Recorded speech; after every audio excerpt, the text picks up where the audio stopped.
My soul glorifies the Lord, even though she's in this state. And she goes on as well. The strength of God, who scattered the proud. The power of God, who's lifted up the lowly. Who's giving good things to those who are hungry. Who has helped servant Israel. And made promises that cannot be broken. It's a pretty amazing journey of faith for her. She knows that God provides help for those just like her. She knows that God lifts up the oppressed. She knows that God is merciful. And she may not know why what has happened to her has happened, but she calls herself blessed. She still calls herself blessed.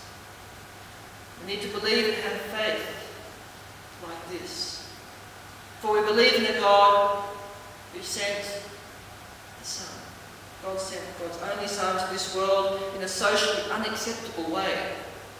We believe in a God whose Son went about his ministry, not to the rich and famous, but to the poor and the sick and the outcast. And we believe in a God who loved you and me so much that Christ was put to death in such a horrible way, so that we could so undeservedly have life eternal. You know, when the angel Gabriel visits Mary, Gabriel says to her that nothing is impossible with God. Maybe that should be that God does the improbable every other day. The impossible is a daily occurrence. Which leads me then straight on to the obvious question of why then do we have HIV/AIDS on this earth? Why can't God get rid of it right now? Good questions. And I wish I could tell you the answers. I wish I could tell you the answers, but I can't. Wish I could tell you the answers of why we have these hooks up the back and down here. Wish I could tell the answers of why so many tears have flowed. Why at MCC we have lost 6,000 or 7,000 members worldwide. Probably more than that, if you take into account friends at the church as well. But I can't. And that does make me angry, but what also makes me angry is those who stand up and say that this is God's punishment on people. This is God's punishment on gay people, on lesbian people, on people of colour, on people of different religions. Now, it's not just the gay disease anymore. So people use it as a punishment for all sorts of reasons. This is God's punishment. And you know, these are people who are using this issue to advertise their small-minded views about God and the world. Now, when I read the stories that I've read over the last week, I get angry at God that they exist. I have to take a step back and ask for forgiveness and remember that I have faith in God that is all-powerful and all-knowing. And a faith that says, well, I may not understand everything that happens. But even though I do not understand, this faith calls me to action. It's a faith that reaches out. A faith that calls all of us to tell the truth when lies abound. And truth is such a valuable commodity and such a rare one in so many places. We still have places in this world where men believe that having sex with young virgin girls will cure them of HIV. Where churches say as recently as 2003 that condoms don't help prevent the spread of the disease. I heard a story as well that in South Africa a previous health minister said that vitamins were much more effective than HIV/AIDS drugs in the West. It's clear that now more than ever the wonderful gospel good news of Christ is needed. Now I read before the prayer of Mary, which in the end is about hope in the midst of despair. Hope because God is present even in suffering. Hope because God lifts up the poor and humble. Hope because God is merciful. Now, there's a hymn which ends with rejoice, rejoice. Emmanuel shall come to thee, O Israel. We must never forget that God is powerful, God is merciful, and God knows what it's like to suffer and to lose a child.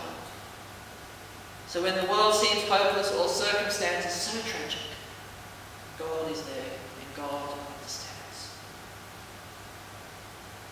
So pray that this terrible epidemic may end. Pray that the cure might be found. Pray that world leaders may be bold and courageous to stand up for the truth and for those who cannot speak. Pray that the church may be bringers of good news of Christ and put our faith into action. We are called to action. And don't worry if you don't know what to do. Pray and keep listening out for the still small voice of God. God may just tell you the best way that you can stand up for those who cannot. I'd like to end with a story from Botswana. It's titled, "You are HIV positive until you test negative." To all readers in the West, I live in a country in Africa called Botswana. It is a country where 1 in 3 people are HIV positive. To tell the truth, I believe that this is not a true representation of the devastating impact this disease has had on our society. Every single day someone passes away due to complications arising from the infection. The hospitals cannot cope and are clearly under tremendous strain due to the influx of HIV positive patients. They are sleeping on floors now. Lord, have mercy on them. As I walk down the street, I see the virus everywhere. People with the symptoms of fully blown AIDS. We are faced with what I believe is the extinction of the nation. I've read a lot of stories from people overseas, mainly the Western world, and I tell you now, you are in a very fortunate position, HIV positive or not. Why? You do not have to struggle to eat, to find water. You are at most employed. You can afford and have access to the drugs that are needed to extend life. What I'm trying to point out is that although the fight is the same, the weapons you have are much stronger, and hence you have a better chance of normal living. In fact, you are living positive, normal lives.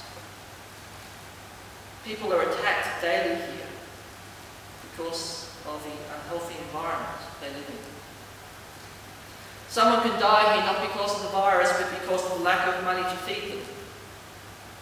Our country gives out the HIV treatment for free at government hospitals because they have realised that the virus is wiping us out. But what use is the pill, I ask, if you cannot eat? The songs have all been sung, abstain, be faithful, use a condom, to no avail. This is a very terrible disease that has destroyed the life we once knew. But there is hope because we are still alive and we are not dead yet. There is a saying here that you are HIV positive until you test negative. And on that note, there are millions of us who are infected. May God bless us all and give us the strength to overcome this disease. January 8, 2004, Botswana.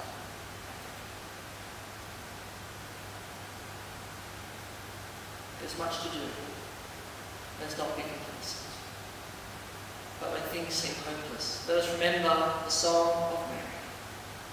This time of Advent of looking towards hope, looking towards joy, and looking towards the hope and the life of the world to come. May we all have and bring strength for today.